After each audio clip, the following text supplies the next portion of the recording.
Kangen water. I don't sell Kangen water machines. The Enagic company doesn't call me up and say, come on, sell more of our machines. I know the people that run the company, but I don't do Enagic events. I mean by Super Saturdays or things like this that are sponsored Enagic events. I do private events. I do a lot of events that a lot of Kangen water people are involved in. And I do it because I believe in it. What's the number one thing we tell cancer patients to do? No, we don't tell them to do anything. The number one thing that we recommend that we would do if we had cancer like someone, be careful with this stuff, is Kangen water. Well, we recommend the Relive too, but the Kangen water, because I do it because I researched it and I know the science behind it. And I know that if you guys are Kangen water drinkers, Kangen water distributors, you probably have a good grasp on the science behind this. That's the reason. I remember the first Kangen water meeting I went to about 11 years ago because I was trying to find what cancer patients could drink. As I walk into the grocery store and Gatorade, mineral water, bottled water, V8, full of chemicals, all of this stuff. I said, well, there's nothing here they can drink. I'm going to have to go find myself a spring, and bottle of water myself. And that's when someone said, you need to go listen to this. I go, okay, here's another one. And I did. I went and listened to it. And I said, wow. So I started to study it. I didn't buy a machine right away. I said, this is pretty interesting. I'm going to go take a look at this. And I research about everything. As if I wouldn't do it, I couldn't recommend that you do it. And so we do a lot of research.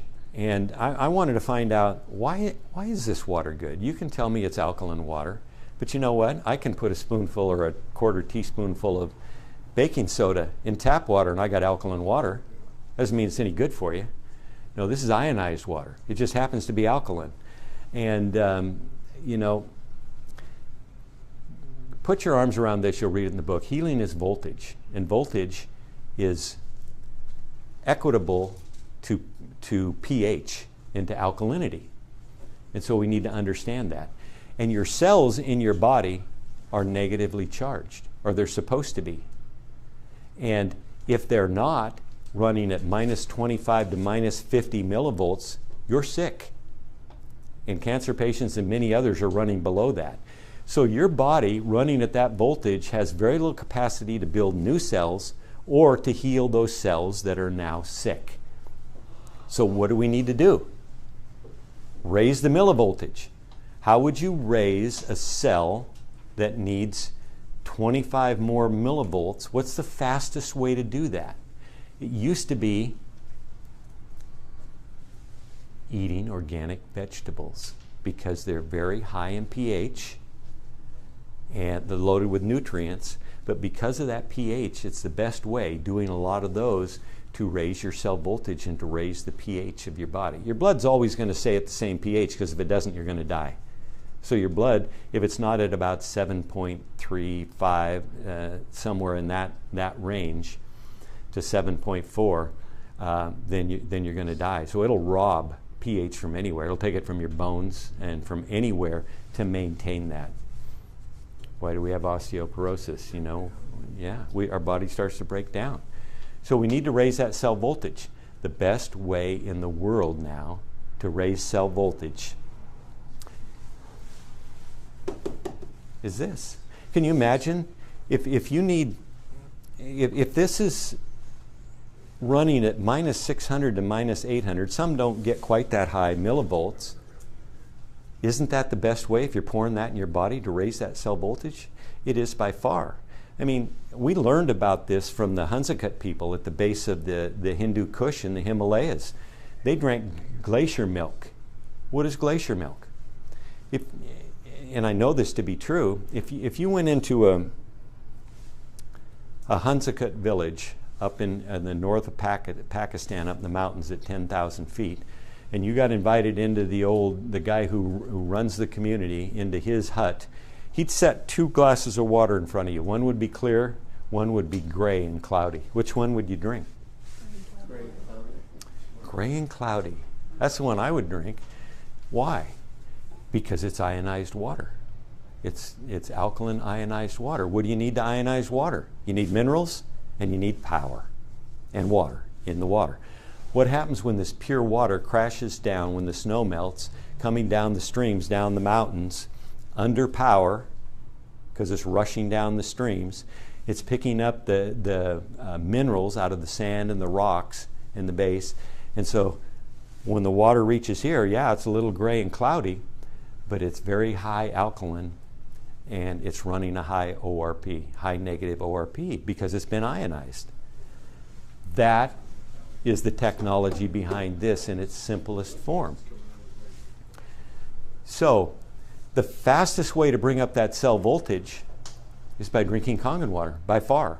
I've seen nothing else that remotely comes close. And I get people all the time saying, I have this machine, I know it's every bit as good, and it costs half the price. And I have to say, oh, really? Prove it. I have said, and I've gone on record, when someone shows me a machine that's as good as this one, I'll advertise it too.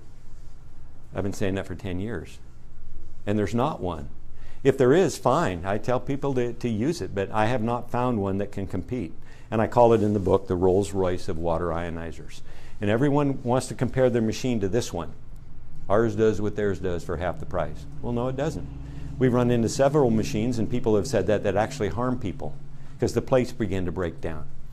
And they've actually poisoned people. I don't want one of those machines. So, and you only need one of them. I mean, you can have more if you like. And some people have them all over the place because it works. What it does works. That high pH is the way to bring that cell voltage up. But it's also the way in that process to bring an acidic body, an inflamed body, back to alkaline. Remember that newborn baby? We want to smell like that again. That's what we want to be. And in order to do that, we need to do the things that allow us to get there. That's all the 5 things that we covered, but we need to drink this water. Now, I've seen people go to a Kangen water meeting. All the while they're watching the demo, they're drinking Kangen water. Some of them will drink a half a gallon or more while they're sitting there. Next day you call them up, how you doing? Sick as a dog, I'm never drinking that water again. I say, good. They don't understand the detox that goes on. So many people are so toxic. We talked about our livers and all. So toxic that when you start pouring good stuff in there, your body starts to detox immediately. And if you detox too fast, we call it a Herxheimer reaction. Your body reacts. And you could be nauseous, you could be headachy, you could be lethargic. All of these things could take place. And they do if you try and detox too rapidly. That's why generally, depending on the person, some people can just drink the 9.5 right out of the chute, 9.5 pH. Other people, they got to start low at the 8.5 and work their way up. What about the 11.5?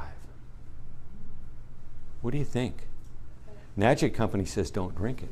Just watch your vegetables in it, right?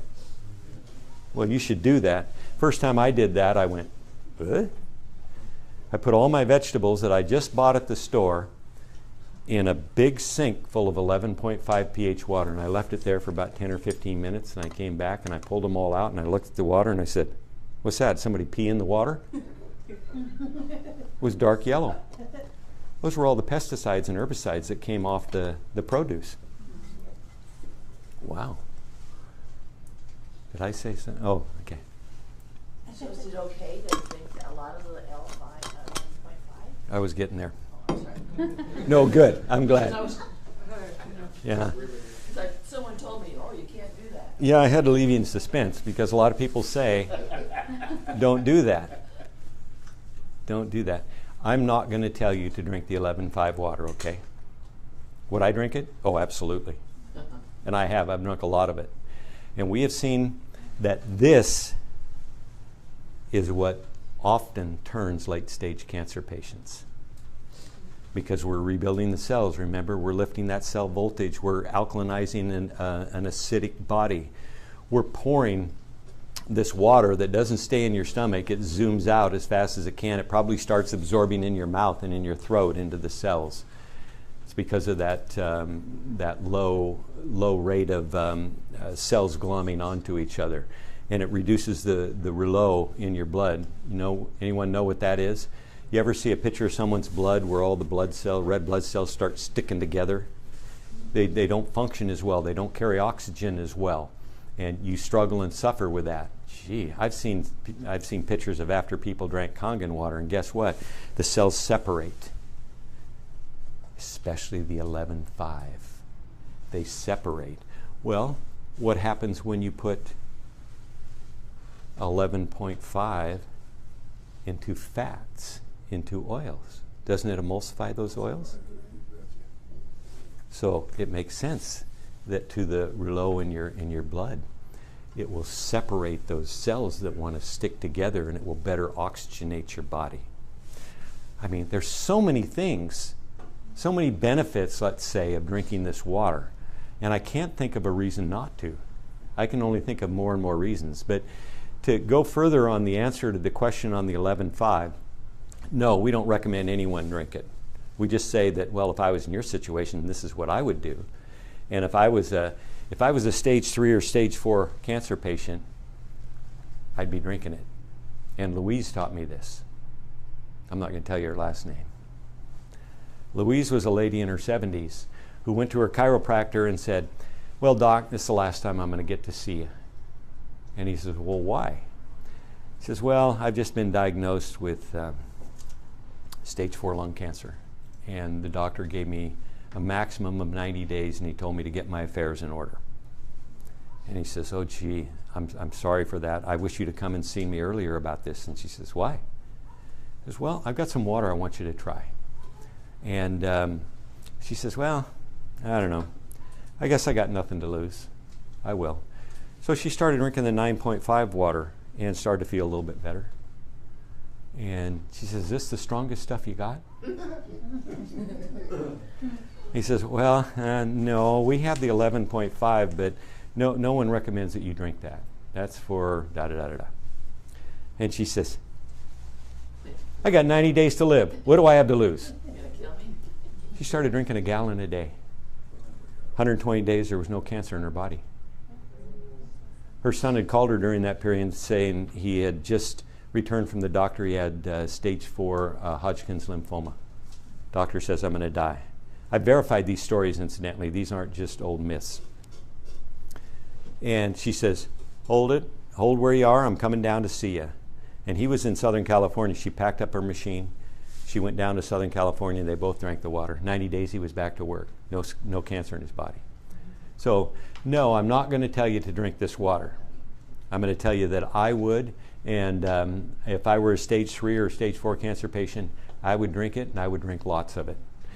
Normally, what we say is start out slowly, starting with, if you're up to the 9.5 and drinking a lot of 9.5, you want to get more and more as you can, then start drinking about 4 ounces 3 times a day of the 11.5, and the rest in 9.5. And then every 2 or 3 days, these are for people who are worried about Herxheimer's or detox reactions. And when you have stage 3 or 4 cancer patients, they're very sick and very toxic. And so we try and start them more slowly. If there's a Herxheimer reaction, we'll back off a little bit, but we'll increase by another 4 ounces about every 2 or 3 days, or whatever can be tolerated, until we get to drinking all 11.5 all day. And if you can get to a gallon, it's better. If you can't, get to what you can get to. Do it for 90 days. And then in 90 days, we revisit it. We've never seen anyone harmed by taking something this high a pH. 11.5 is a high pH because it is 100 times more alkaline than the 9.5 water.